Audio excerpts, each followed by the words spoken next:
Good morning, my brothers and sisters. Welcome to episode number 11 in the book of 1 John podcast, Be With Me. Today's title is Leaving a Trail of Tenderness. So the idea is if you follow the breadcrumbs of practical love of people, follow my breadcrumbs of my practical love for the people of God, it should lead you back to my love for God. So this is from 1 John chapter 3. I'm going to read verses 11 through 16. For this is the message that you have heard from the beginning, that we should love one another. We should not be like Cain, who was of the evil one and murdered his brother. And why did he murder him? Because his own deeds were evil and his brothers were righteous. Do not be surprised, brothers, that the world hates you. We know that we have passed out of death into life because we love the brothers. There's the breadcrumbs. Whoever does not love abides in death. Everyone who hates his brother is a murderer. More breadcrumbs. And you know that no murderer has eternal life abiding in him. Verse 16. By this we know love, that he laid down his life for us, and we ought to, here are the breadcrumbs, lay down our lives for the brothers. All right, so let me make a couple of observations. Number one, we should be doing this. This is a command. We should be loving, and we shouldn't be like Cain. So there's some definitive charge here. Number two, this is nothing new. Leviticus talks about loving your neighbor, and then at the Last Supper, Jesus says, as I have loved you, we should be loving each other. That's going to be a very high call because Jesus lays down his life in this passage, and we find it sacrificial and physical. It's also emotional. Jesus weeps as he goes into Jerusalem. It's fatiguing. It's repetitive. Have you ever read the Gospels with the knuckleheads he has to deal with? And frustrating because of, it's people. It's a ministry to people. It's loving of people, which is difficult. All right, number three. That love appropriately demonstrated will not result in love from the world. In a sense, love is going to result in hate from the world. So hate, envy, and violence from the world. And the charge here is don't be surprised. And the subtext is we are going to be surprised. You're going to say, hey, I'm doing this right. I'm loving, and all I'm getting is hate from the world. Number four, love and hate are connected to their source. So Cain here is of the evil one, quote unquote. So his source is from the evil one, and then he's going to get, resulting from that, envy and hate and murder. And verse 16 says, we know love primarily because he first loved us and laid down his life for us. So our love is sourced in him. Cain's love is sourced in the evil one.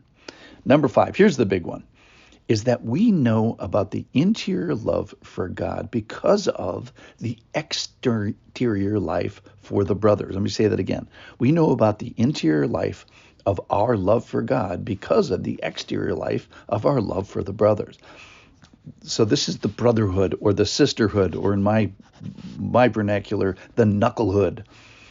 The saved from God are now in the church, and so the external is going to demonstrate our internal feeling. Remember, the church is full of redeemed ne'er-do-wells, so it's not going to be easy sometimes.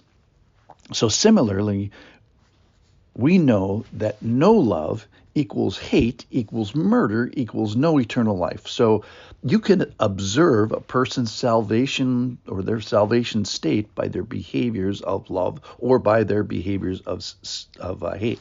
So Christian is, write this down, Christian is as Christian does. Behavior is going to betray their belief, and actions are going to demonstrate their attitude. So today, the true transformation is going to leave a trail. What is the trail of tenderness? So true transformation towards the Lord is going to leave a trail of tenderness towards the brotherhood. So God's love and the love of God is manifested by the love of God's people. So the love of God equals loving of the brotherhood, the knucklehood. So shouldn't I, you may say to me, your argument should be, hey, shouldn't I love the world? Well, I don't know if I've ever seen anyone love the world well without first loving the brotherhood. So let me absolve you of the guilt of loving the world unless you're first loving the church. And let me heap admonishment on your head to get busy loving the brotherhood. So perhaps the love of the world is impossible without first loving the church, the brotherhood. So should I love the world? If that's your question, my charge would be start by serving the church. And maybe you say, hey, well, I don't know what my gift is. Well, start with service. Assume it's service and get busy with it until proven otherwise. Well, where in the church? Well, if you don't know, start in the nursery. Go make friends with the 4-year-old. Or start with the middle schoolers and ask the Lord to warm your heart to middle schoolers. So if you don't know where to start with service. Show up at one of those places and say, hey, you guys need help. Or ask a pastor where he could use you. All right, so brotherly, sisterly love is a high call. Verse 16, it says, we learned about love from Jesus. By this we know love, that he laid down his life. So again, Jesus' love is sacrificial and physical and emotional and fatiguing. So probably you're on the right track if you say, my service in the church is inconvenient and it makes me tired. That is a good sign. So we ought to be laying down our life for our sisters. So in conclusion, let's ask, if all there were my actions, what would they convey about my feelings towards God? Would they reveal that I love God? And could my behaviors toward the sisterhood and the knucklehood be interpreted as a love for God? Or maybe even they would be interpreted as a disdain. Like maybe people would observe my behaviors and say, hey, you look like a guy who hates God.